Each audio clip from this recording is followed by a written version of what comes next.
सतनाम श्री वाहिगुरु जी। सतनाम श्री वाहिगुरु जी। गुरु नानक देव जी की एक छोटी सी कहानी। वह ठग बहुत बड़ा था, परंतु उसकी शकल सूरत, रहन सहन, बोल चाल सब बहुत अच्छे आदमियों जैसी थी। इसलिए लोग उसकी करतूतों को जानते थे। उसे सजन ठग कहकर बुलाते थे।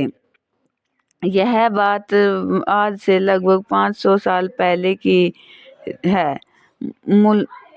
मुल्तान के पास तुलुम्बा नाम का एक शहर है। वह सजन ठग वहीं रहता था। शहर के बाहर सड़क के किनारे उसने एक मंदिर बनवा रखा था और उसके साथ ही एक मस्जिद भी बनवा रखी थी। वह खुद सड़क के किनारे कभी हिंदू साधुओं जैसा और कभी मुसलमानों फकीरों जैसा वेश बनाकर बैठ जाता था। उसके हाथ में सदा माला रहती थी। वह हमेशा माला के मन के फेरता रहता था और मुंह से धीरे धीरे कुछ बुदबुदाता रहता था। उसके दूत उसी सड़क पर आगे जाकर आने वाले यात्रियों की टोह लिया करते थे और उस शहर की तरफ आने जाने वाले यात्रियों का पूरा विवरण पहले ही उस ठग के पास पहुंचा दिया करते थे। जब यात्री उसके पास से गुजरते तो वह उन्हें बड़े आदर और संस्कार से मिलता, उनकी बड़ी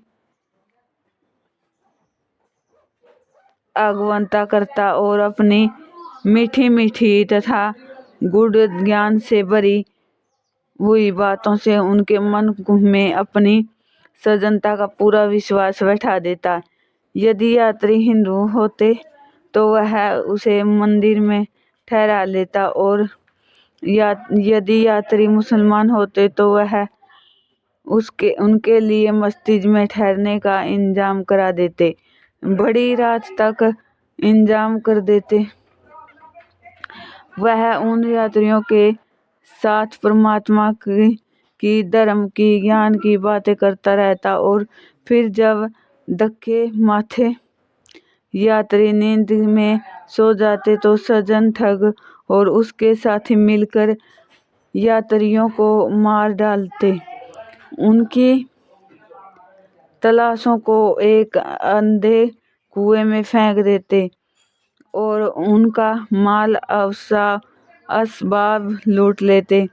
एक बार यात्रा करते करते गुरु नानक और उनके साथी मर्दाना उस शहर की तरफ आ निकले। गुरु नानक का भव्य रूप और उनके चेहरे पर तेज देखकर सजन ठग के दूतों ने सोचा, यह जरूर कोई बहुत अमीर आदमी है। उन्होंने यह खबर सजन ठग के पास पहुंचा दी। बस इनके आने की राह देखने लगा। जैसे ही गुरु नानक और मर्दाना वहां पहुंचे, उसने आगे बढ़कर उनका स्वागत किया। फिर वह उन्हें अपने साथ अंदर ले आया और उन्हें धर्म कर्म की बातें सुनाने लगा। जब रात काफी हो गई तो उसने गुरु नानक से कहा, महाराज अब आप लोग विश्राम कीजिए। आप दिन भर के थके हारे लग रहे हो।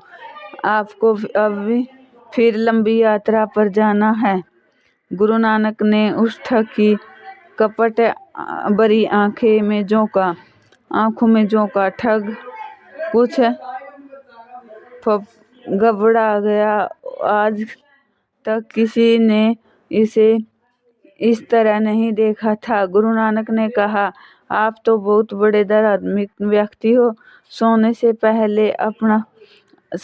पहले आप परमात्मा का नाम अवश्य ले लेते होंगे।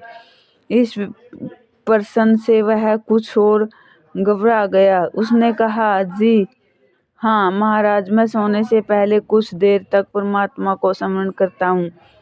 तो आओ आज मेरे साथ मिलकर परमात्मा को याद करो। गुरु नानक ने उसे और साथियों को अपने पास बैठाते हुए कहा। सज्जन ठग और उसके साथी अजीब मुश्किल में पड़ गए।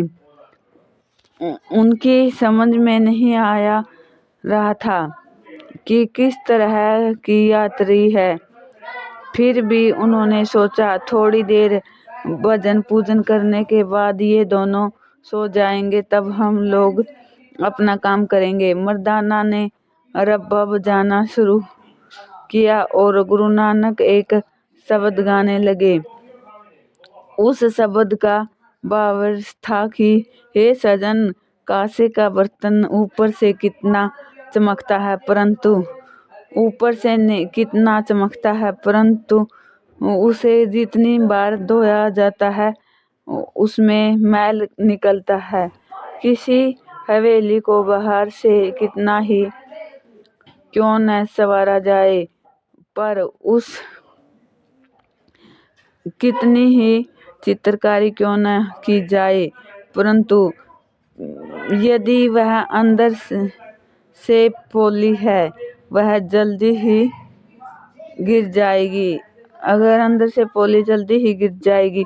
बुगला पूरा सफेद होता है, वह नदियों के किनारे रहता है। किसी वक्त की तरह वह आंख मूंदकर एक टांग पर खड़ा रहता है, परंतु उसका काम क्या है? जल में रहने वाले जीवों को खाना। क्या उसकी सफेदी या उसके एक टांग पर खड़े रहने की बात सोचकर कोई उसे पवित्र आत्मा कहेगा? देखो समेल का पेड़ कितना ऊंचा होता है, परंतु सिर्फ ऊंचाई होने का क्या लाभ है, जबकि फल फीका होता है और उसके पत्ते किसी काम के नहीं आते। गुरु नानक ने इस वजन से उस ठग को अंदर तक हिला दिया। उसके सारे पाप उसकी आंखों के सामने नाचने लगे। उसकी आत्मा बिखर उठी। वह उनके चरणों पर गिर पड़ा और फूट फूट कर रोने लगा। गुरु नानक ने कहा, हे सज्जन ठग, मैं जानता हूँ तूने बहुत बड़े पाप किए हैं। तुमने सज्जनों जैसे वेश बनाकर बहुत लोगों की हत्या की है और उनका माल हड़पा है। अब तुम उन सारे कर्मों का प्रायश्चित कर दो। ठग ने कहा, गुरुजी, आज आपने मुझे नया जीवन दिया। आपकी वाणी सुनकर मेरी कोई सोई आत्मा जाग उठी। अब आप ही बताए कि मैं अपने कामों का पश्चाताप किस प्रकार करूं? गुरु नानक ने कहा, लूट मार करके जितनी संपत्ति तुमने जमा की है वह सब निर्धनों में बांट दो। आगे से एक सच्चे सज्जन जैसे जीवन व्यतीत करो, यही तुम्हारा प्रायश्चित है। उसने वैसा ही किया। गुरु नानक के कहने पर जो माल लूटा हुआ था उसने वो सब गरीबों में बांट दिया और अपना अच्छा जीवन व्यतीत करने लगा। इस तरह गुरु की शिक्षा से सभी को ज्ञान मिलता है। सतनाम श्री वाहे गुरु जी। सतनाम श्री वाहे गुरु जी।